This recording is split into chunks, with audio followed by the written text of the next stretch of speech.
we know that when we have some substance in a liquid state, it has enough kinetic energy for the molecules to move past each other, but still not enough energy for the molecules to completely move away from each other. So for example, this is a liquid. Maybe they're moving in that direction.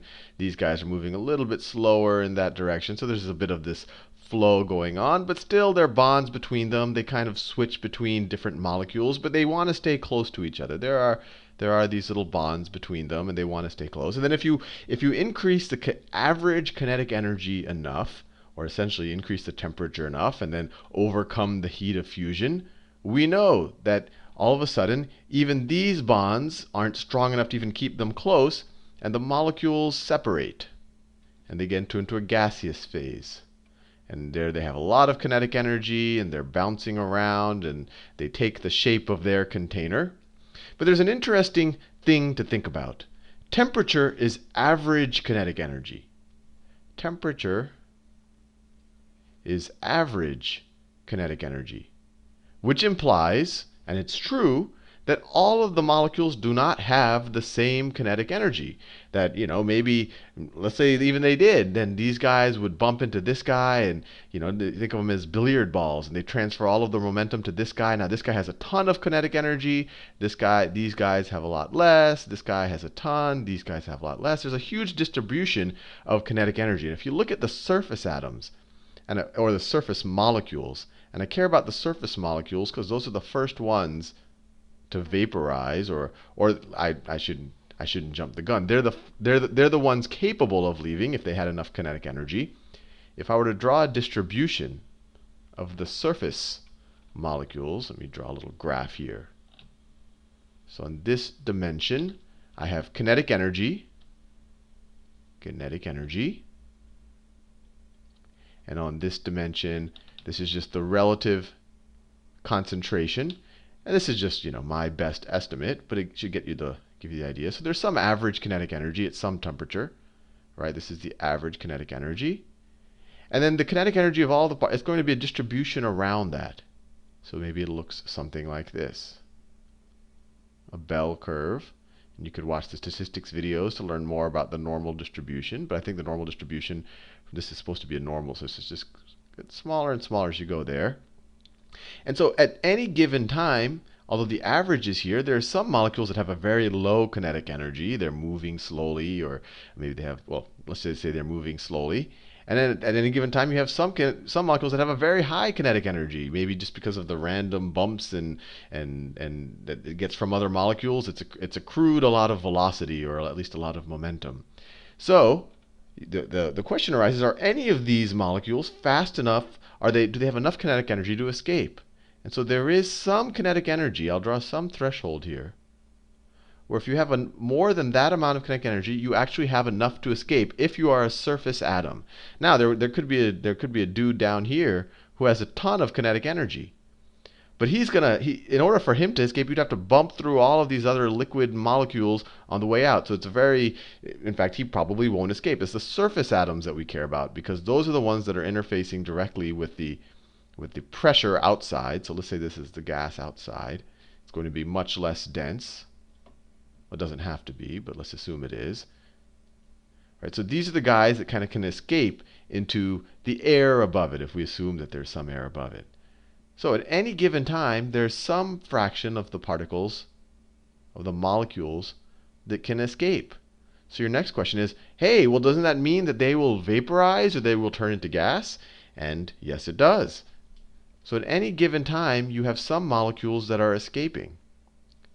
And with those molecules, what it's called is evaporation. And this isn't a foreign concept to you. If you leave water outside, it will evaporate, even though outside, hopefully in your place, is below the boiling temperature, or the normal boiling temperature of water. The normal boiling point is just the boiling point at atmospheric pressure.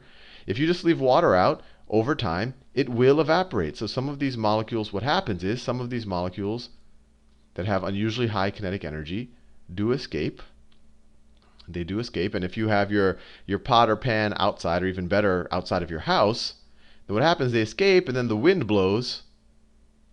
The wind will blow and then blow these guys away, and then a few more will escape. The wind blows and blow them all away, and a few more escape, and the wind blows and blows them all away. So over time, you'll end up with an empty pan that once held water. Now, the question is, what happens if you have it in a closed system? Well, we know, I mean, we've all done that experiment, either on purpose or inadvertently, leaving something outside and seeing that the water will evaporate. What happens in a closed system where there isn't wind to blow away? So let me just draw. Nope. There you go. Let's say a closed system, and I have, it doesn't have to be water, but I have some liquid down here. Some liquid down here.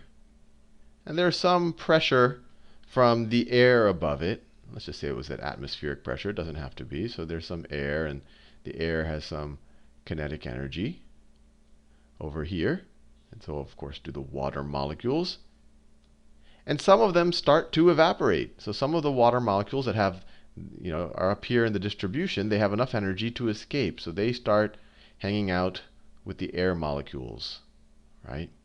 Now something interesting happens. This is the distribution of the molecules in the liquid state. Well, there's also a distribution of the kinetic energies of the molecule in the gaseous state. Just like different things are bumping into each other and gaining and losing kinetic energy down here, the same thing is happening up here. So maybe this guy has a lot of kinetic energy, but he bumps into stuff and he loses it, and then he'll come back down. So there's some set of molecules. I'll do another set of blue. These are still the water or whatever, the fluid we're talking about, that come back from the vapor state back into the liquid state.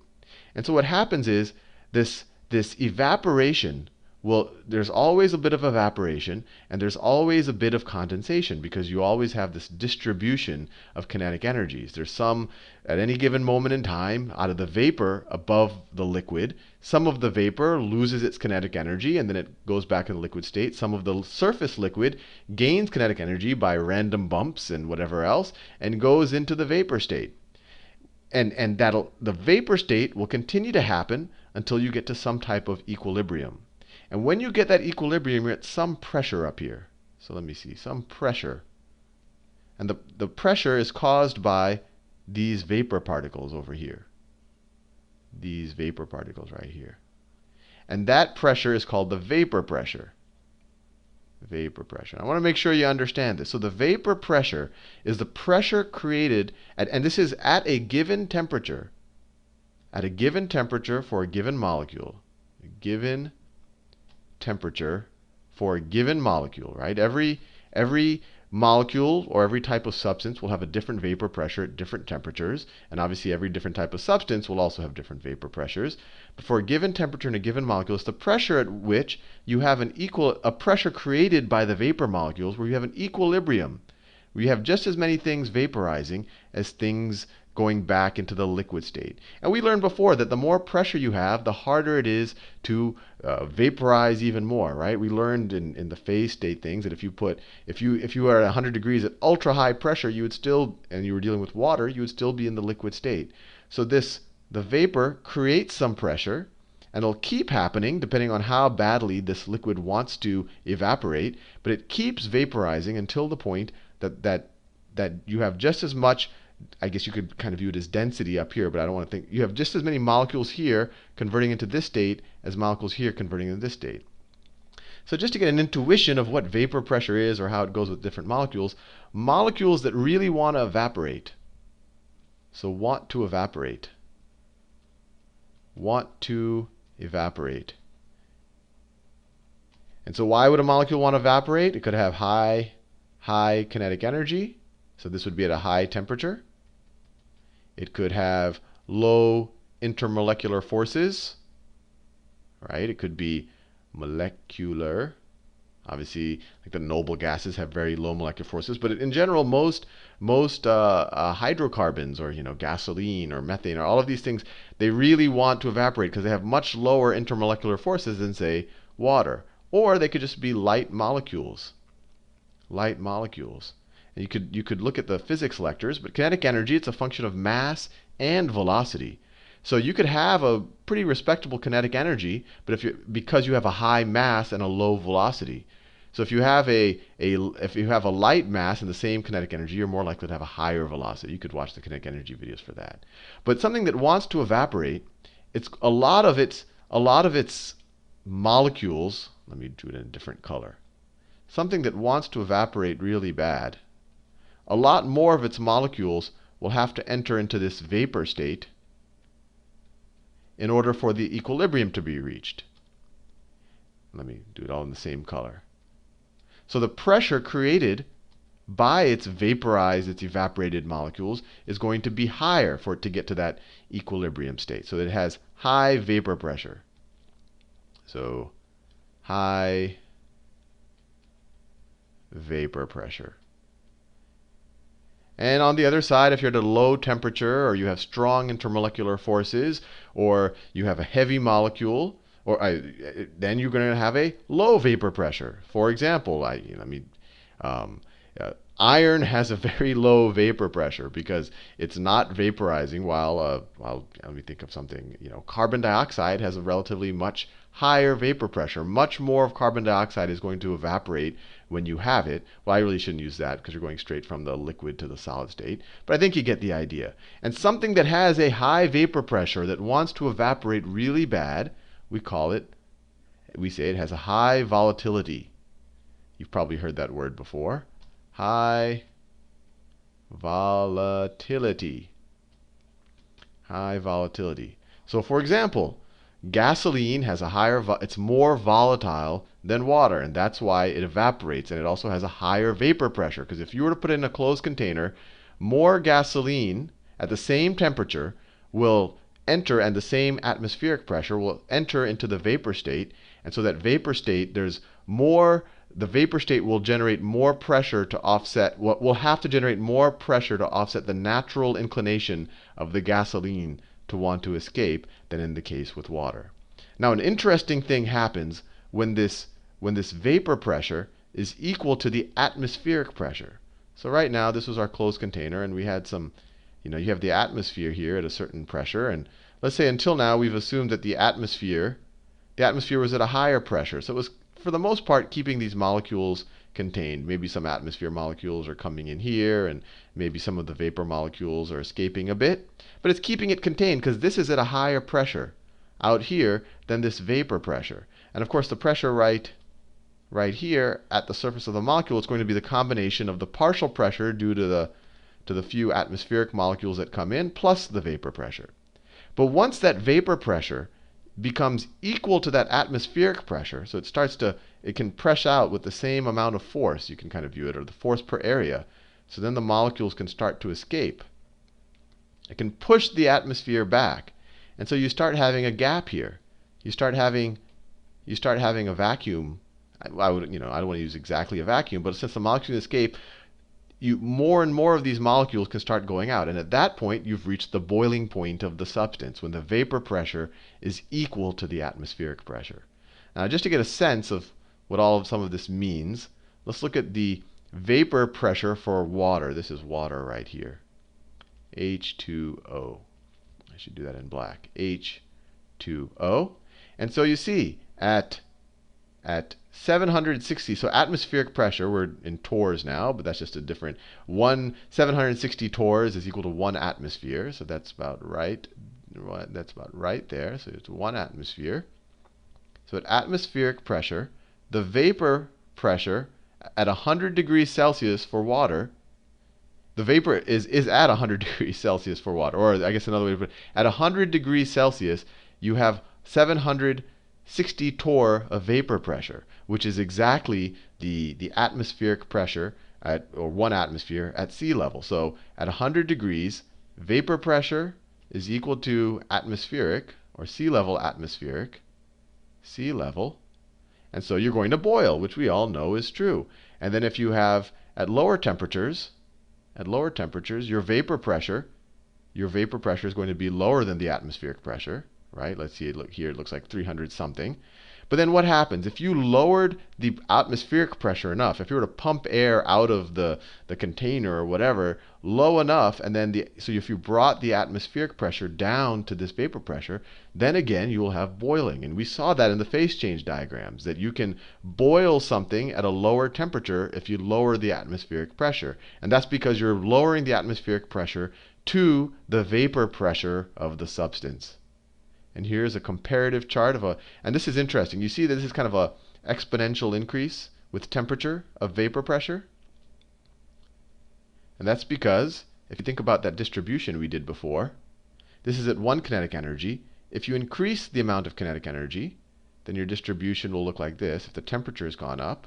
And now you have a lot more. It's not just linear. You have a lot more particles that can now escape and have the kinetic energy to evaporate.